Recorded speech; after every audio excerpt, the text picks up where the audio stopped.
A continuación por CDNN Canal 23.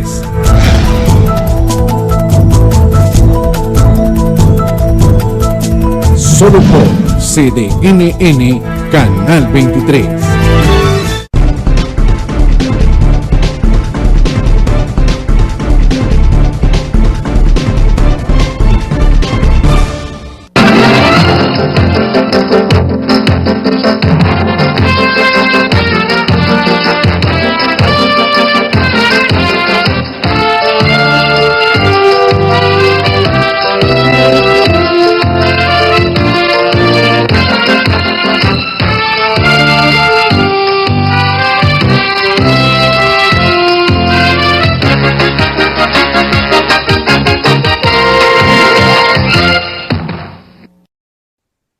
Muy buenas noches a ustedes y bienvenidos sean a un programa más de temas y debates.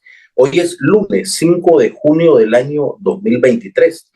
Esta noche vamos a estar hablando con nuestro invitado y amigo y colaborador, don Manuel Espinosa Arquín, presidente del CREI y analista internacional. Vamos a estar abordando dos temas en particular. Lo que fueron las elecciones en dos vueltas en Turquía, este pasado 14 de mayo, y el aumento del enfrentamiento entre Estados Unidos y China. ¿Qué importancia nacional e internacional tienen las elecciones de Turquía y de qué manera nos interesa y nos compete a nosotros como país? ¿Por qué ahora se llama Turquía y no Turquía como siempre lo hemos conocido?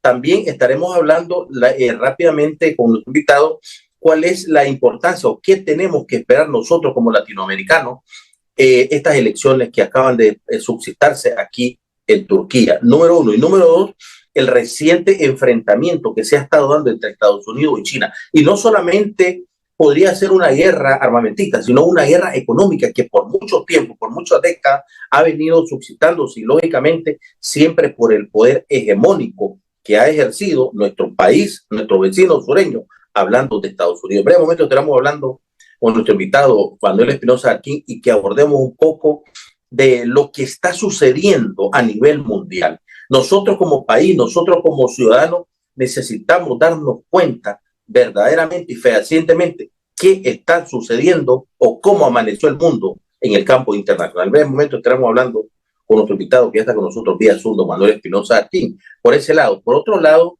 yo quiero hacer referencia un poco y a ver si me regalas las imágenes, Iván Morales, de la visita que tuvo el día de ayer, domingo 4 de junio, donde estuvo el presidente del Parlamento Centroamericano, don Amado Cerrut Acevedo, presidente del Parlacén.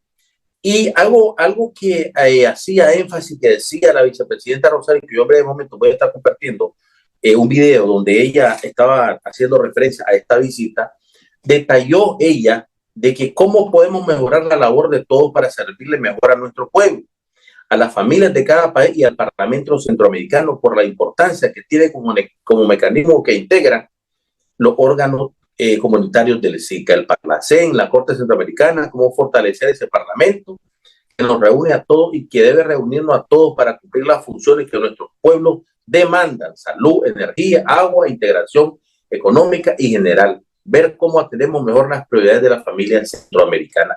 Y es lógico, porque recordemos que el Parlamento Centroamericano viene a ser una institución o un ente cuyo reto es servir y cuyas prioridades es servir y mejorar lo que es las prioridades de la familia, pero la familia centroamericana y la familia latinoamericana. Obviamente y lógicamente esta integración, esta visita que vino a hacer el señor Amado Cerrut Acevedo, presidente del Parlacén, viene a unificar y a determinar de que nosotros estamos más unidos y lógicamente si estamos unidos no va a haber fuerza o no va a haber poder foráneo que pueda interferir en lo que son nuestros destinos, nuestras opiniones nacionales, porque recordemos que desgraciadamente y lamentablemente estos países que se dan a la tarea de estar interfiriendo en lo que son las políticas nacionales y obviamente que se creen los dueños del mundo, pero si nosotros somos unidos, estamos unidos, obviamente somos más fuertes. Yo por considerarlo de suma importancia voy a compartir con ustedes las palabras de lo que dijo la vicepresidenta Rosario Murillo el día de ayer en la visita que hizo el señor Amado Cerrut aquí en Nicaragua, presidente del Parlamento Centroamericano. Veamos. Buenas noches, compañero. ¿Cómo estamos? Aquí, como siempre, trabajando para servirle a nuestro pueblo y tratar de hacerlo cada vez mejor, concluyendo con mucho orgullo una reunión con el presidente Amado Cerrut, presidente del Parlacén, con el vicepresidente por Nicaragua, compañero reverendo Guillermo Daniel Ortega, la compañera Aida, que es también secretaria técnica del Parlacén por Nicaragua.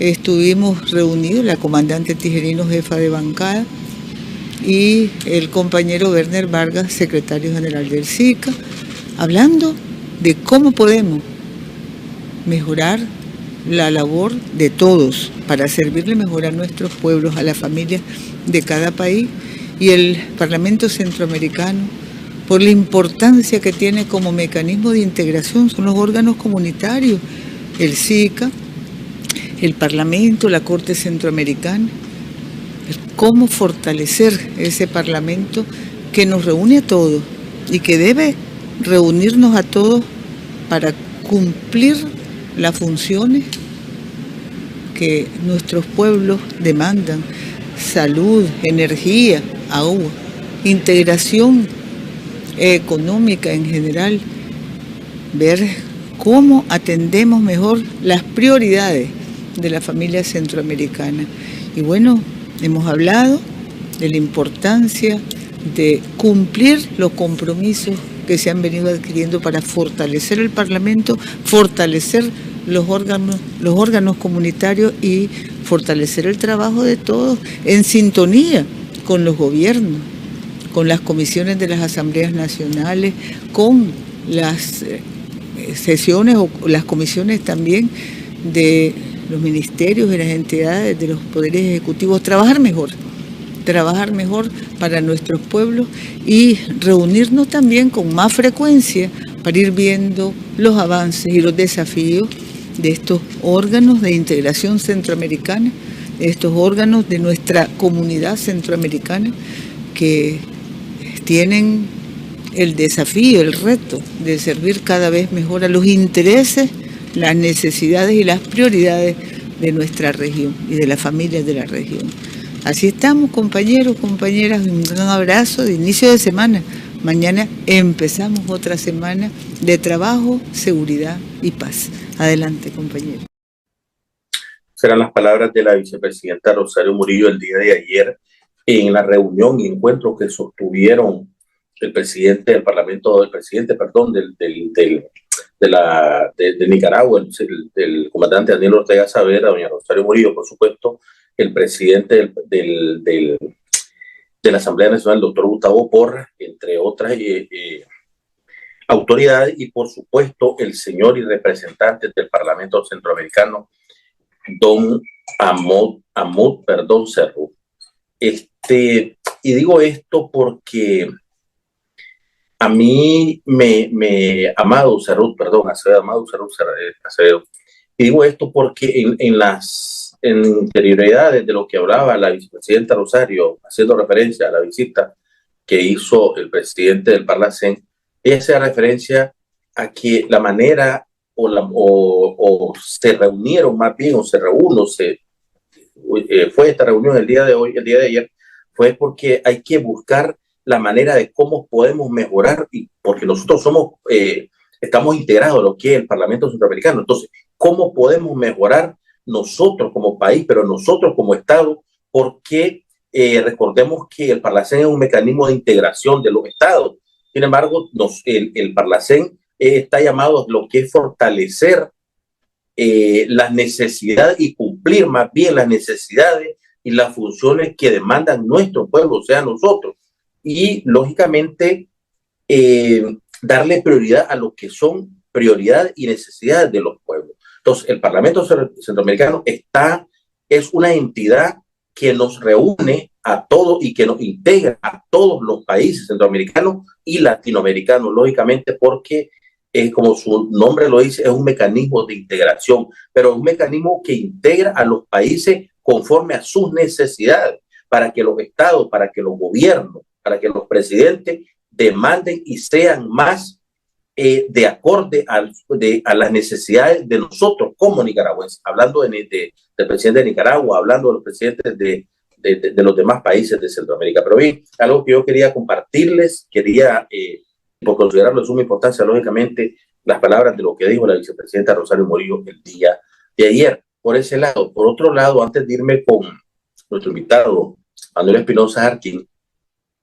yo quiero hablar un poquito y hacer referencia un poco a los últimos acontecimientos que han estado dándose en Nicaragua.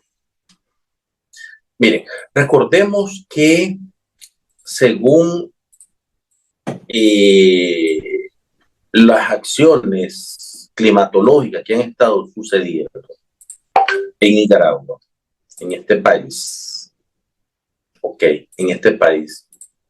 y debido obviamente a la imprudencia de algunos ciudadanos que temerariamente han desafiado su suerte y han jugado con su vida y han cometido imprudencia, valga la redundancia, han cometido imprudencia al lanzarse ante esos abismales afluencias de agua por causa de la lluvia y que son causas naturales también. La semana pasada se dio lo que fue el fallecimiento de una persona que todos vimos en las redes sociales y fue el objeto de noticia a nivel nacional. Ocuparon las principales portadas de lo que son los diferentes noticieros y medios de comunicación televisivos y en digital, lógicamente leído y hablado. Entonces se cometió una imprudencia. Sabemos de que ya estamos en lo que es la época de lluvia, y empezaron. Tanto así que Ineter ya pronostica lo que son esta lluvia este fin de semana, muy fuerte, porque ya vienen lo que son, ya el jueves o viernes entra lo que es la primera onda tropical y entre el domingo y el lunes va a entrar lo que es la segunda onda tropical a este país. Pero nosotros siempre cometemos errores humanos, como humanos que somos. Y esto que yo voy a hacer referencia no es una crítica, simplemente es una recomendación que yo doy a las autoridades edilicias y a las autoridades policiales. Errar es de humano, pero corregir es de sabio, dice el dicho. O es un proverbio, no sé. Yo creo que en estos puntos críticos que existen a nivel nacional, principalmente en el casco urbano de Managua, de la capital, porque hay puntos críticos. Hay puntos críticos que no hemos podido mitigar, que no hemos podido resolver para evitar este tipo de tragedia que se dio la semana pasada. Yo pienso de que si hubiera habido alguna especie de rotulación o señalización en ese punto, aquí en las agüitas, a lo mejor no hubiera sucedido lo que sucedió. Quizás no hubiera pasado. Vuelvo y lo repito, esto no es una crítica, es una recomendación solamente la que yo estoy dando. Pero si la quieres agarrar como crítica, pues agárrenla como crítica. Pero yo tengo que decir las cosas a como yo que pienso que debieron haber sido y tienen que ser. Ese es mi trabajo como medio de comunicación. Entonces, si hubiera habido una debida señalización o rotulación o sencillamente un trabajo por parte de la Policía Nacional de Tránsito, porque yo recuerdo que el año pasado hubo no sé si fue una nota de prensa o un comunicado o algo que salió de que la Policía Nacional de Tránsito iba a estar deteniendo el tránsito en los puntos donde había muchísima afluencia de lo que es agua, en los puentes, en los ríos y en los diferentes puntos de máxima concentración de agua cuando estuviera lloviendo. Si no mal recuerdo, a mí no se me olvidan esas cosas. Entonces, es una recomendación, vuelvo y lo repito. Pero yo creo que falló la persona que cometió esa imprudencia, pero también fallaron las autoridades edilicias en no rotular, en no advertir, en no poner en sobreaviso del peligro, porque si yo no conozco ese pase de las agüitas, porque no conozco, yo soy sincero, y yo soy de Managua, yo vivo en Managua. Entonces, y si esa persona que cometió esa imprudencia se tiró ese cauce natural que viene desde el crucero y termina en el lago de Managua, son como 12 kilómetros y medio. Eso lo dio un funcionario el día de ahí. 12 kilómetros y medio. Es una correntada enorme la que viene. Voy a estar sabido de que ahí es un peligro transitar cuando llueve por la gran cantidad de agua que está cayendo. Voy a estar sabido. Pero si no señalizas eso, la persona, el conductor, el que circula, no lo sabe. Y si lo sabe, lo ignora. Entonces comete la imprudencia y se dan esas consecuencias. Ese es mi punto de vista. Y yo le hago este llamado a la autoridad edilicia, a las autoridades policiales. Hay que ser un poco más consecuente con este tipo de acciones. Hay que ser más consecuentes. Voy a hacer una breve pausa rápidamente. Y en la segunda parte del programa vamos a estar hablando con nuestro invitado Manuel Espinosa Arquín, especialista en relaciones internacionales, y vamos a estar hablando un poco de lo que son las elecciones presidenciales y parlamentarias en Turquía y la guerra entre Estados Unidos y China. Ya regresamos.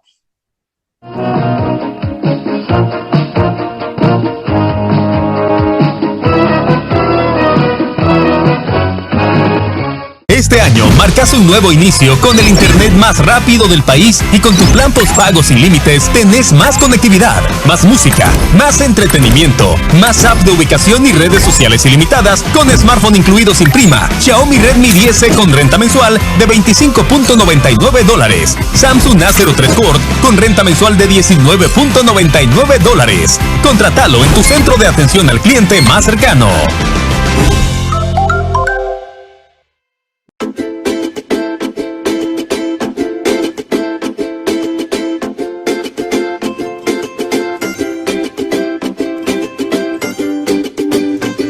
El pueblo decidió el camino del progreso. Seguimos adelante avanzando. Yo voté por Daniel, la juventud. Con Daniel ganamos, ganamos, ganamos. El pueblo ganó.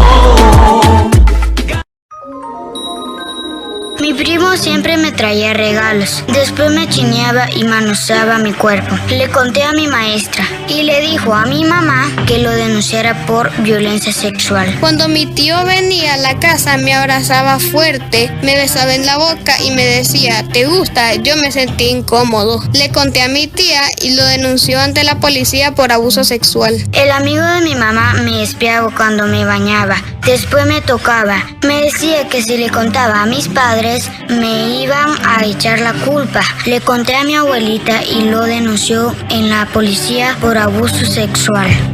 Los delitos sexuales contra la niñez son cometidos casi siempre por un familiar o un conocido de la víctima. Explícales las señales de peligro del abuso sexual. Que sepan que tocarle sus partes íntimas es un delito y debe denunciarse en la policía.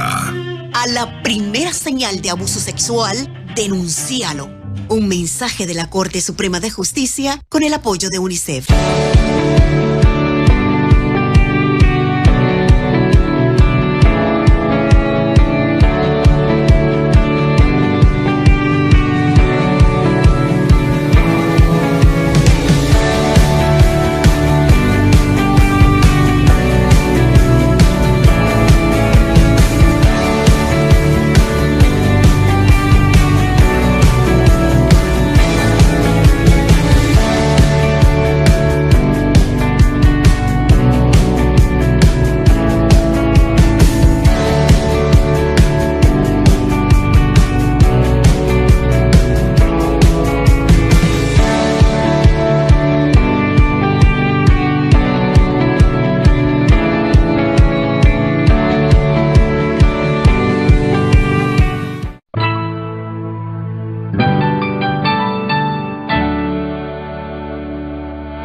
No teníamos mucho para dar.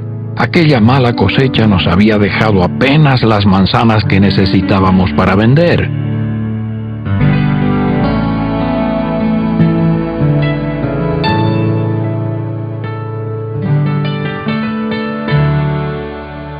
Entonces llegaron unas personas a quienes el precio les parecía muy caro.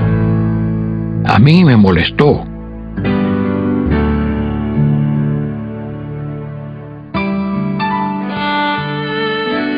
Pero no a mi padre. Él dejó que ellos pusieran el precio.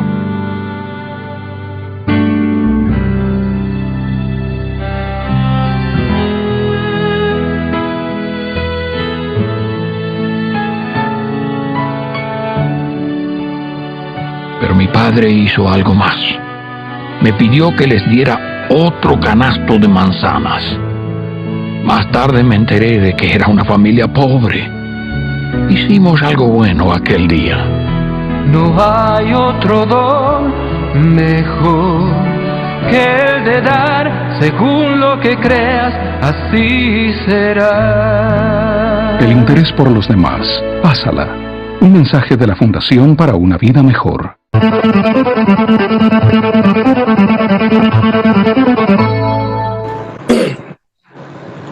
Gracias, amigos, por continuar aquí en su programa Temas TV. Ya está con nosotros y con ustedes en su casa nuestro buen amigo, colaborador y presidente del CREI, don Manuel Espinosa, a quien le doy la más cordial bienvenida. Manuel, buenas noches y bienvenido una vez más a Temas Vida. Muy buenas noches, Eliezer. Muchas gracias siempre por la invitación y saludos a todos tus fieles seguidores y televidentes. Más bien, gracias a vos. Fíjate, Manuel, que te quería comentar rápidamente. Hay varias personas, y muchas personas me han escrito y me han pedido que te invite y que hablemos un poco, porque me han dicho ellos, y son admiradores tuyos, porque dicen que son una eminencia en lo que es asuntos internacionales. Y le mando los más cordiales saludos a estos amigos que me estuvieron llamando. Sinceramente te lo digo, y me estuvieron escribiendo que hacía muy buen programa, vos, hablando de lo que es el campo internacional. Pero bien, Manuel, hay dos cosas, o más bien hay dos noticias que en las últimas 2 semanas, o las últimas quincenas, están ocupando lo que son la principal plana noticiosa en el campo a nivel internacional. Las elecciones presidenciales y parlamentarias en Turquía. Me gustaría que hablemos un poquito de este tema. Más de 64 millones de votantes acudieron el 14 de mayo, la segunda vuelta, a depositar su voto y a elegir nuevamente al presidente por 5 años consecutivos. Obviamente y lógicamente, a mí me interesa mucho que hablemos de este tema porque, como lo decía al principio del programa, nosotros como nicaragüenses necesitamos saber qué es lo que está sucediendo en el mundo, qué está pasando verdaderamente y fehacientemente en el mundo. Hay muchas noticias falsas. La red, el sistema de internet, el sistema digital está colmado de lo que es noticias falsas. Lógicamente, a mí me gustaría que hablemos un poco y que te refieras a la importancia como Latinoamérica de las noticias, o más bien de las elecciones presidenciales y parlamentarias en Turquía este pasado 14 de mayo. Me gustaría tu comentario, Manuel. Bueno, en realidad, claro, muchas personas la temática internacional la encuentra distante, producto casualmente de la distancia donde esos eventos internacionales ocurren, y me imagino que unas elecciones en Turquía, porque ahora se acostumbra ahora a decirle Turquía y no Turquía, ¿verdad? Como solíamos decirle, porque hubo un cambio acertado en la pronunciación del nombre de Turquía en el idioma originario, y entonces muchas veces hasta mucha más la reacción de distancia que se percibe. Sin embargo, nosotros somos parte de un sistema internacional y cada uno de los estados, naciones, somos parte de esto y no deja de tener relación alguna pues con nuestro país. Yo recuerdo, yo sé que por ejemplo las novelas de este país y que se transmiten en varios canales nacionales captan mucho la atención de los televidentes, ¿verdad? No solo de las amas de casa, como siempre que se estila, que son las que ven las novelas brasileñas, las novelas mexicanas, las venezolanas, que son muy buenas, ¿verdad? También, pero esta serie de Turquía, pues también están en un alto rating de atención en la televisión.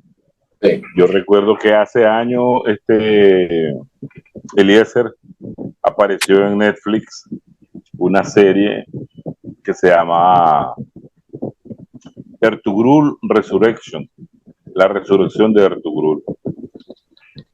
No sé cuántas temporadas, hermano, ni me acuerdo, pero cada temporada tenía como 30 capítulos y una calidad de producción, porque te explicaban pues el surgimiento del Imperio Otomano a través de las intrigas, desde los clanes, desde las tribus, y cómo desde las tribus se fueron generando las federaciones de tribus, hasta el aparecimiento del Estado, pues. Turco, su lucha contra los mongoles, contra los bizantinos. Muy interesante, vale la pena para periodistas, estudiosos de las relaciones internacionales, estudiantes, verla, ¿verdad? Solo que tenés que encontrar bastante tiempo pues para documentarte bastante bien. Y aquí yo recuerdo que solo he conocido a un diplomático nicaragüense, ya falleció, que paz descanse, Roberto Leal, que en su momento él conversaba mucho sobre este país, él insistía en prestarle atención más en nuestra política exterior a este Estado, porque él en los últimos 20 años con el actual presidente Erdogan ha hecho una transformación enorme, ya ha hecho una transformación enorme, lo logró sacar de la neocolonialidad en que este Estado, acordemos que Turquía es el remanente principal del Imperio Otomano, que fue destruido como resultado de la Primera Guerra Mundial, 1914-1918. Y hace 20 años llegó vamos a decir, político, bastante audaz, ¿verdad?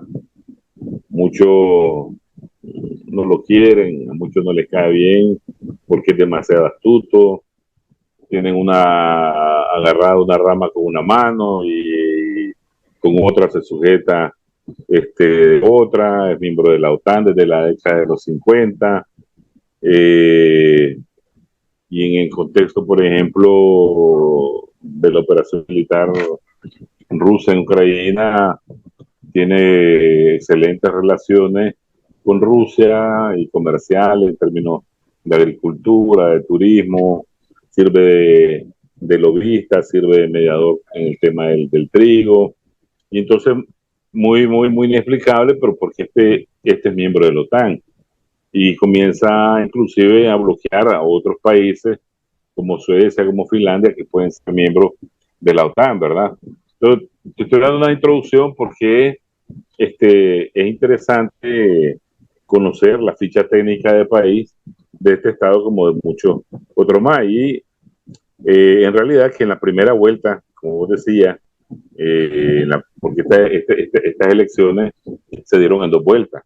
La primera fue el 14 de mayo de este año, donde como el sistema electoral ahí demanda la mayoría absoluta, ¿verdad? Arriba del 50%, ese es el que gana. Entonces, el actual presidente se llama Recep Tayyip Erdogan, no alcanzó, ¿verdad? Esa mayoría absoluta y se tuvieron que ir a una segunda vuelta. Sin embargo, lo importante son los grandes temas que durante el proceso electoral se dieron, con que, por ejemplo, su principal opositor, un hombre sencillo, Kemal Kılıçdaroğlu, uno se lo tiene que aprender porque para nosotros los nombres extranjeros son difíciles, como para los extranjeros nuestros nombres son también complejos y difíciles. No creas que Manuel Salvador o Eliezer son fáciles para muchos, pues, ¿ya? Entonces, no lograron ellos alcanzar ambos y se fueron a una segunda vuelta que se realizó hace poco, el 28 de mayo. Y como te decía, los grandes temas de esto fueron muy interesantes. Ahí, como hace unos 5 años atrás, tal vez un poco más, el gobierno de Erdogan logró cambiar el sistema de gobierno, de pasarlo de un sistema parlamentario a un sistema presidencialista. Entonces, la bandera del principal opositor, Kemal Kılıçdaroğlu, era retornar al sistema parlamentario de gobierno, ¿verdad? Y anular el presidencialista. ¿Por qué? Porque se considera que el sistema parlamentario representa un grado mayor de democracia, de libertades, de las diferentes expresiones políticas, individuales, que están representadas en un parlamento que el formato presidencial. Sin embargo, aquí, con el resultado de esta segunda vuelta, pues se mantiene el sistema presidencialista. Entonces, unas elecciones bastante reñidas, y en la primera vuelta, vamos a decir, en términos de un porcentaje que no varió mucho, 49.52 alcanzó Erdogan, ¿verdad? Y Kemal agarró 44.80, o sea, muy cercano, no alcanzaron la mayoría absoluta. Había un tercer contendiente, ¿verdad? Que era este representante, algo que se denomina la Alianza Ancestral. Yo lo conozco porque él se llama Sinan Ogan, y él es docente en el INGIMO, en el Instituto Estatal Moscovita de Relaciones Internacionales, donde yo me gradué. ¿Ya? Entonces eso crea una mayor cercanía, y hablando con la gente de la cátedra de la Facultad de Estudios de Asia Central y Medio Oriente, pues le dimos bastante seguimiento a las elecciones ahí en Turquía, y estábamos al tanto pues de que se iba a ganar o no Erdogan, y la verdad es que nuestras apuestas siempre fueron desde la primera vuelta que Erdogan ganaba. Claro, nosotros pensamos que ganaba en la primera vuelta, pero no fue así, ganó en la segunda vuelta. Los grandes temas, mira, como te decía, Erdogan es un estadista, un político bastante controversial. De hecho, nadie le cree, ¿ya? Pero nadie le cree, nadie lo quiere, pero todos quieren hacer negocios con él, porque esa es la característica de Turquía. Turquía, en términos de geopolítica, de proyección geopolítica, es como una especie de bisagra, una bisagra que abre las ventanas hacia Europa y un punto de conexión hacia Asia Central, hacia Asia, hacia Medio Oriente, etc. Entonces, eso lo hace ser a él un pivote bastante flexible en términos geopolíticos, ¿ya? Entonces, vos mirá que de repente le compra a Rusia los famosos sistemas S-300 o C-400, que son complejos de defensa antimisil, ¿verdad? Anticoheteril, costoso, y los norteamericanos se enojan, entonces le niegan la venta de unos aviones F-25, un dilema ahí, que por qué vos con Rusia, si sos miembro de la OTAN, y te negás que en tiempos de guerra, entre Suecia y Finlandia. Pero fíjate que es tan controversial que cuando ganó las elecciones, muchos lo felicitaron. Hasta Suecia, el primer ministro de Suecia, a la que le impedía entrar a la OTAN, lo felicitó. y lo felicitó con una doble cordialidad que se estila en la diplomacia, ¿ya? Entonces la figura de Erdogan es bastante controvertida, pero ha sido para Turquía bastante acertada, ya de parte de los Muslim Brothers, los hermanos musulmanes, una facción musulmana muy fuerte en todo el Medio Oriente, mucha relación con la gente en Egipto, con la gente en Arabia Saudita. Como te decía, logró sacar de la neocolonialidad a Turquía. Es cierto que en la última, vamos a decir, en los últimos años ha presentado serios problemas económicos, pero es la economía número 19 en el mundo, ya una de las mayores economías, una economía de alto rendimiento, pero además una potencia emergente, y en términos regionales su poder, sus capacidades son muy buenas, y eso ha sido producto del trabajo de Erdogan. Erdogan, lógicamente, mucho se le critica por el uso de la mano militar y contra los kurdos, pero el problema no solo es de Turquía, o Turquía, como le quieran llamar los especialistas, sino que es un problema del doble rasero que tienen las Naciones Unidas hacia el reconocimiento de los kurdos. Hay unas islitas tan pequeñas que le da 100 vueltas o 300 vueltas al día en bicicleta y están reconocidas como Estado soberano, y ese pueblo de millones, como son los kurdos, no están reconocidos, ¿ya? Entonces, ¿te acuerdas el incidente, por ejemplo, del derribo del avión ruso por los turcos? Y entonces se esperaba una reacción más dura de Rusia. Sí, le respondió, ¿verdad?, en términos de sanciones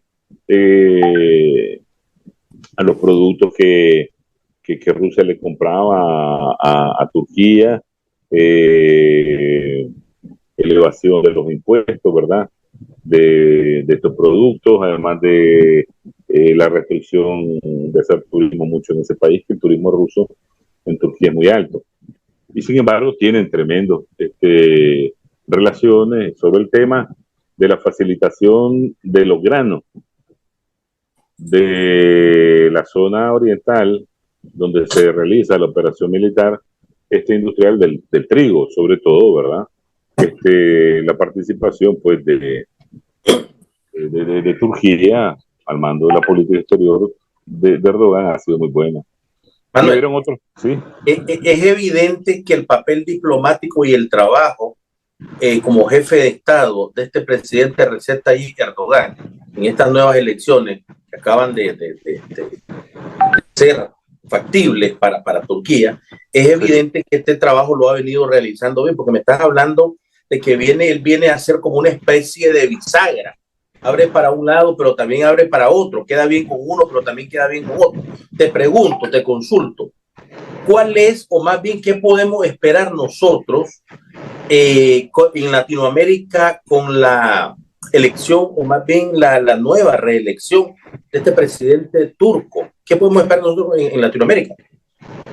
Fíjate que el discurso o los discursos durante el proceso electoral en este país, el discurso de Erdogan siempre fue dirigido alrededor de la construcción y fortalecimiento de un proyecto nacional, ¿ya? De la construcción de un siglo de Turquía, ¿ya? Eso te dice el carácter soberano que tiene que llevar, el rumbo y el carácter soberano que tiene que tener esta nación en este periodo tan turbulento de cambio sistémico. Por ejemplo, los norteamericanos y los occidentales, los occidentales, el occidente colectivo, que apoyaba a su principal opositor, que era Kemal Kılıçdaroğlu, hicieron, como vos decías al inicio, con el uso de las fake news y la instrumentalización de la instrumentalización de los medios de información masiva, ¿verdad? Ellos apoyaron mucho y procuraron la derrota en las elecciones de Erdogan. O sea, vos sabés que unas elecciones como esta y como muchas otras son campos de batalla política de las potencias. No se puede ignorar que estas están tras bastidores, ¿verdad?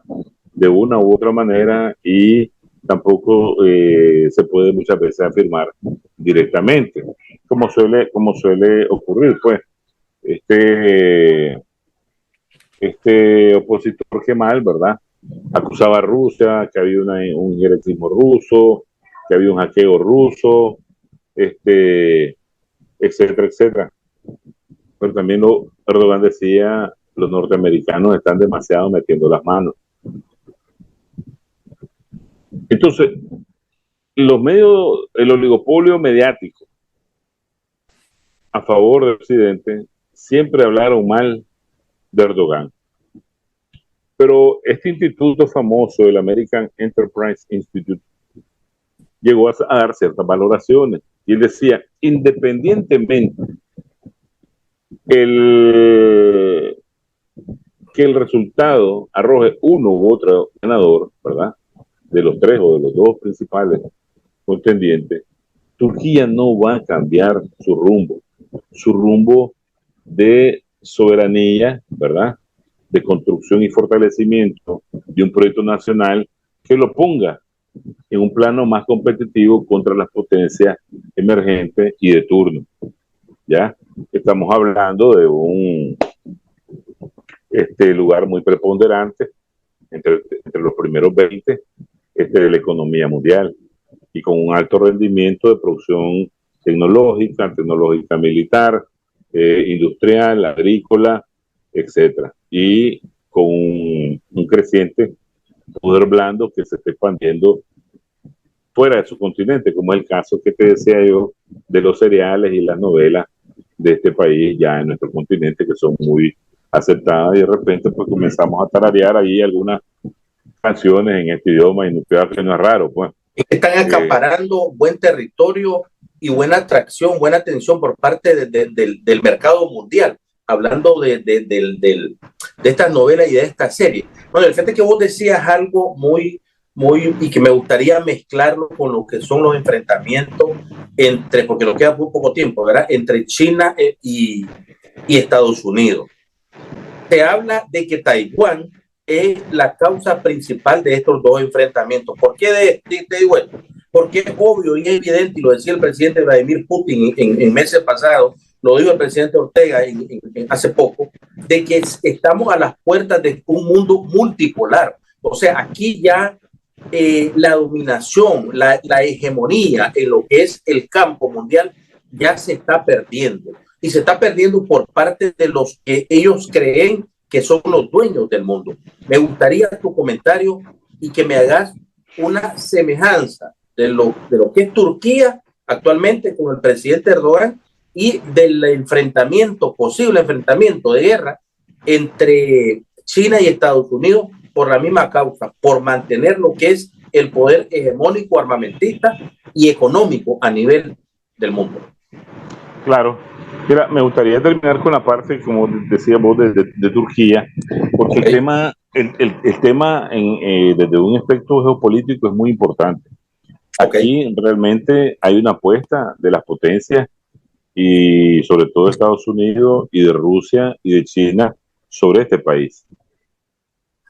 Los turcos entienden, y aquí va esto del concepto, la aplicación del concepto de neocolonialidad, de que para la OTAN, aun cuando son miembros importantes y están desde los 50 y son vistos como carne de cañón. Son vistos como carne de cañón para un propósito de enfrentamiento contra Rusia. Ya los turcos no es la primera vez que se han enfrentado con los rusos. Los rusos ya llegaron hasta Constantinopla una vez, ¿verdad? Y conocen pues que lidiar con esto es harto difícil. no recuerdo si fue Brezhnev, el que una vez les recetó que se cerraban el Bósforo, el estrecho del Bósforo. Eso no había ningún problema, porque el estrecho en ese tiempo era muy angosto, pero que si las cosas se ponían difíciles, lo podrían ensanchar a bombazos atómicos. Ya eso te dice lo serio, pues, de que puede llegar ahí un enfrentamiento. De hostilidad que existía. Claro. Entonces, Turquía siempre fue utilizado por los europeos, sobre todo por los ingleses, para chocar contra los rusos en algo que se llama el Gran Juego. Pero, ¿qué sucede? Los turcos nunca han sido aceptados como miembros de la Unión Europea, que eso es discriminatorio totalmente, ¿ya? ¿Por qué? Por las diferencias culturales. Y en general, los europeos, en ese su eurocentrismo, que creen que ellos son los más, los mejores, entienden en silencio y ocultamente que el ingreso de una Turquía a Europa les va a cambiar muchos patrones culturales, ¿verdad? Por eso los aceptan como parte de la OTAN, pero no como miembros de la Unión Europea. Entonces, esta lectura le es suficiente a los turcos, independientemente de cualquier colorido, para decir realmente no tenemos por qué nosotros andar pidiendo ser parte de, cuando no quieren que no seamos, problema civilizatorio cultural, si nosotros somos lo que somos. Entonces, por ejemplo, vos mirás la respuesta en términos diplomáticos cuando la política exterior de Erdogan ahora facilita el proceso de paz en toda la región, en temas como Libia, en temas como Siria, en temas de Irak, en temas del mismo Kurdistán.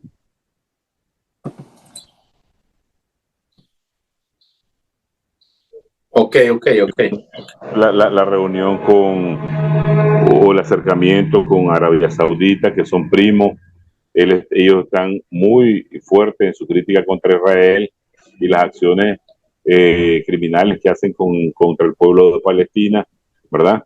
Entonces, esta política exterior está llevada a contribuir a un proceso de paz en esa región. El Cáucaso es una zona volátil, ¿ya? Siempre es un polvorín ahí. Ahí encendes un fósforo y te estalla la mayor cantidad de pólvora que vos querrás.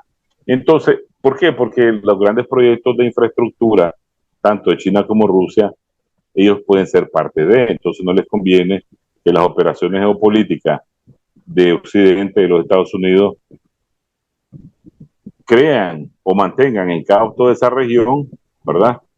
Que les va a afectar su proceso de construcción de un proyecto nacional con mayores capacidades económicas y financieras, y por eso están viendo su mira hacia Euroasia, que es China y Rusia, ¿ya?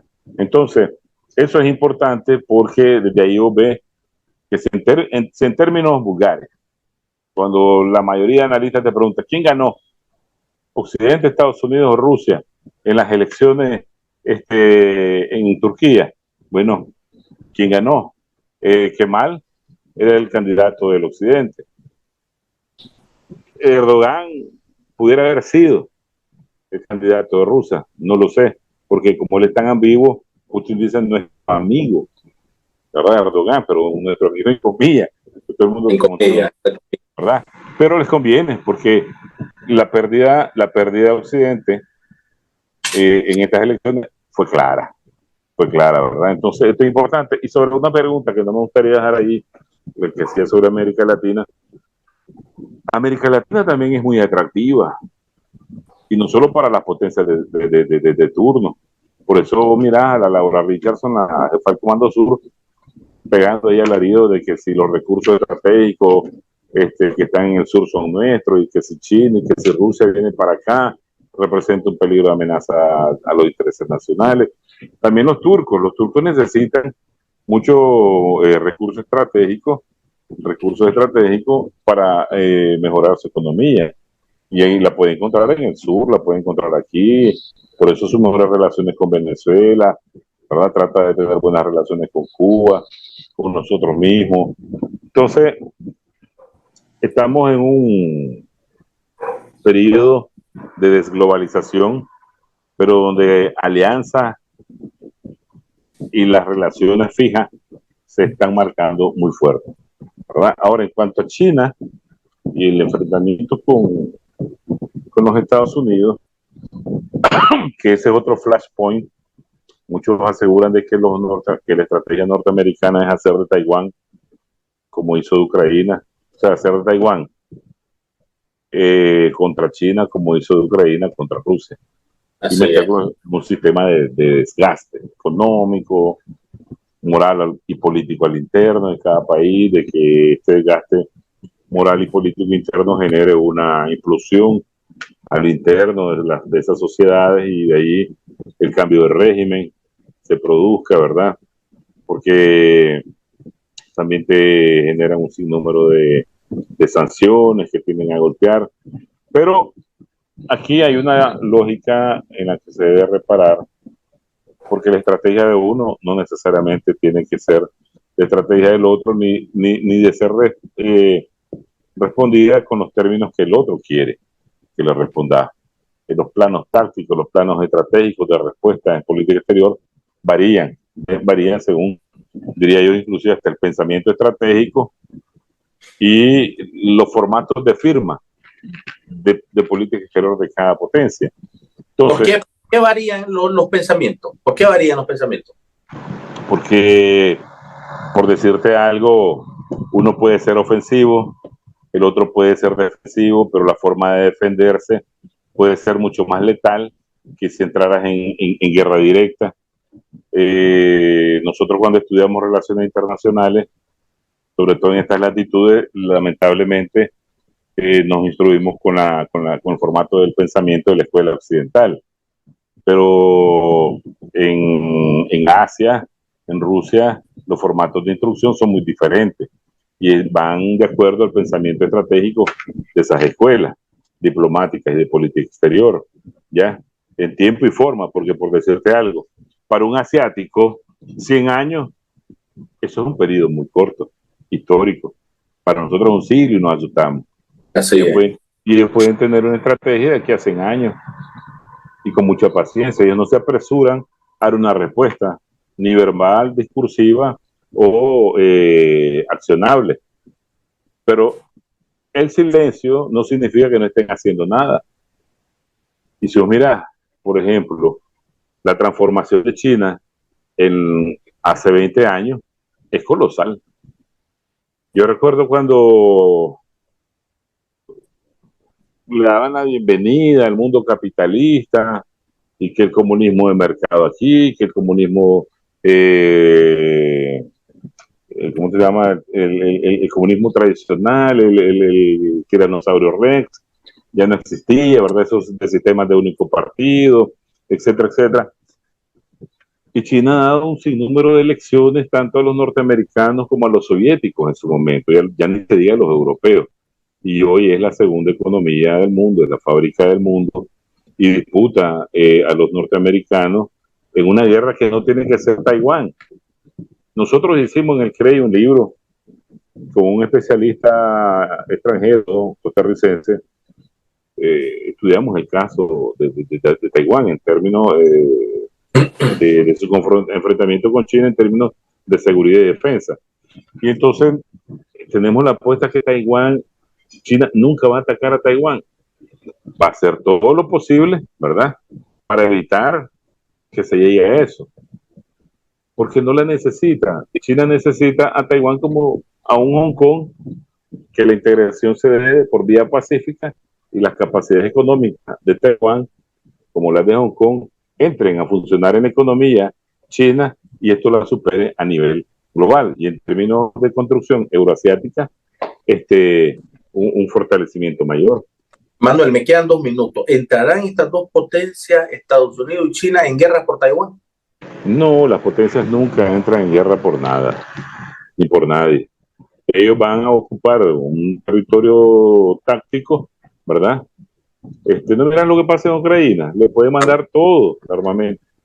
Y ahí se meten mercenarios gringos, polacos, se meten ingleses, todo lo que vos querrás.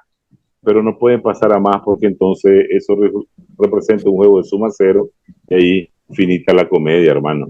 Estos son los tontos útiles entonces para Estados Unidos, para los intereses. Son el pasto donde los elefantes chocan. Ya, así de sencillo. Sí. En términos geopolíticos, ¿qué significa todo esto? En términos políticos significa una disputa por el control, por ejemplo, en términos de Asia del Sur, Asia insular, un término de disputa seria entre las potencias, donde no dudo que China tenga un mayor control, aún con el poder marítimo norteamericano, que el poder marítimo es muy estudiado en la geopolítica, y el poder terrestre chino es muy fuerte.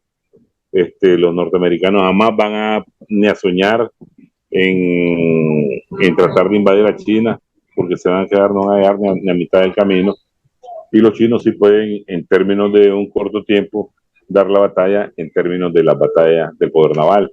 Ya. Ok.